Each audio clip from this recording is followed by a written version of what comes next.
Hi, I'm Sean, I'm Rhonda. and we're excited to be with you today to talk about the husband and wife roles from a biblical perspective. And so, one thing we understand is that we each have different roles and different duties. Let's look at what does the word say to husbands and to wives about the way we're supposed to act within the marriage relationship. If you look in Genesis chapter 2, God said it's not good for man to be alone. I'm going to make someone to help you, and that is someone who is specifically suited and adapted to help you. So God pulled out of the man and packaged in her and what was going to be helpful. And then he said, you need to cleave to. That means stick to like glue, pursue after that help, basically. But that doesn't mean that we cram it down their throat, ladies. Another thing that you see is that he has given dominion to both in the garden, and that is going to be applied by the husband maybe not saying, well, I'm head of the house and I make all the decisions. This is something that they share together. It's a partnership, and we think about it, it's not good that we should be alone. And we shouldn't be alone in our decision making where it's a he or a she direction going on. We should be naked and unashamed, and that means vulnerable, able to expose ourselves. But you have to have the right environment for that to happen. That means I need your input, and it doesn't need to just be my decision. Another thing that we can see when we look at in Ephesians, that the husband is to love his wife and to give himself for her. So there's this self-sacrificial part that's built into a man, and he is supposed to be giving himself for his wife. When we look at this type of togetherness, of naked and unashamed, we see in Ephesians 5 where he's saying, cleanse her with your words, men. She needs that. And then he talks about dealing with her, interacting with her over spots, wrinkles, and blemishes.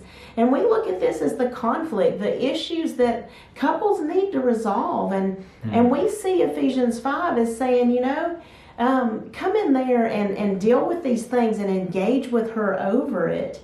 And in Hebrews, he says in Hebrews 4 that Jesus was touched with the feelings, our feelings, and that the man should be touched by what she's touched with. And he needs to nourish and cherish her. This is going to be done not just with his words, but in how he cares for her, making sure that her needs are being met. You know what? In this environment, a woman can flourish, and she should under her husband's husbandry. And then this sets the backdrop for submission. And it says in a couple of places, Colossians and Ephesians, as it is fit or proper in the Lord. Yeah. So there can be an improper use of it by him saying as it's fit or proper. Right. So another thing that we can see in 1 Peter chapter 3 is that the husband is to dwell with his wife according to knowledge, and that is a science. It's going to take some study.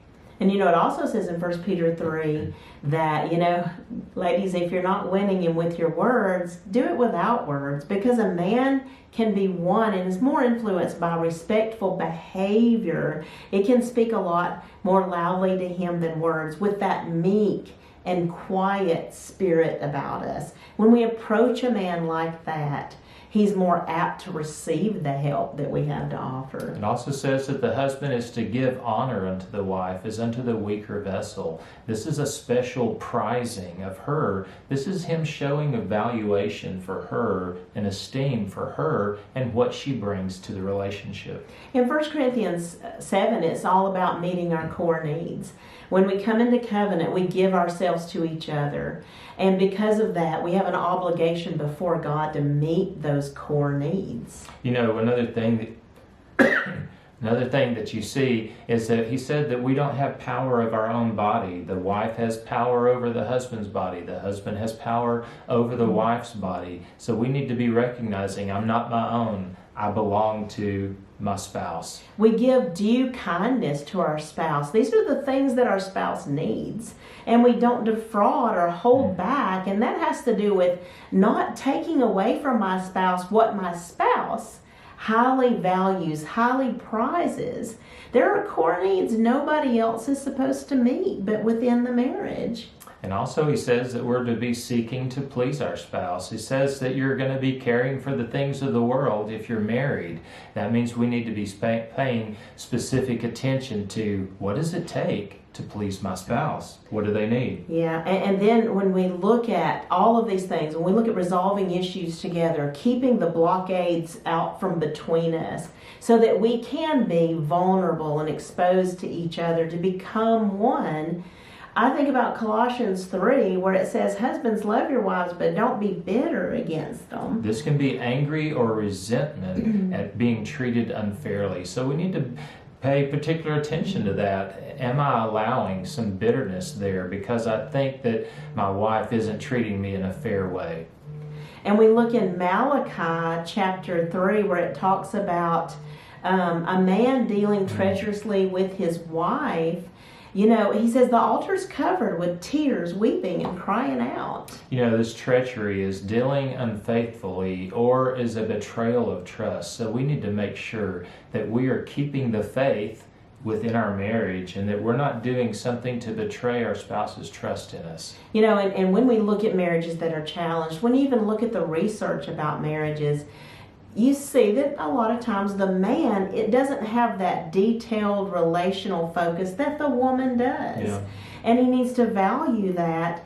Otherwise, her trust is betrayed emotionally because she needs to be cared for in that way. And it actually says in Malachi that a man should guard his spirit against feeling treacherous toward her, turning his heart against her. And this is going to be involving treating her like your companion, someone that you're with, someone that you're heirs together with. And this is something where he said the two shall be one. It's not just one of us to be one. It takes two to be one. And we always say, he plus she equals we. That's a good blend of he and she. If we see just he or predominantly he or she, we're not blending well. And how can we be more united in that?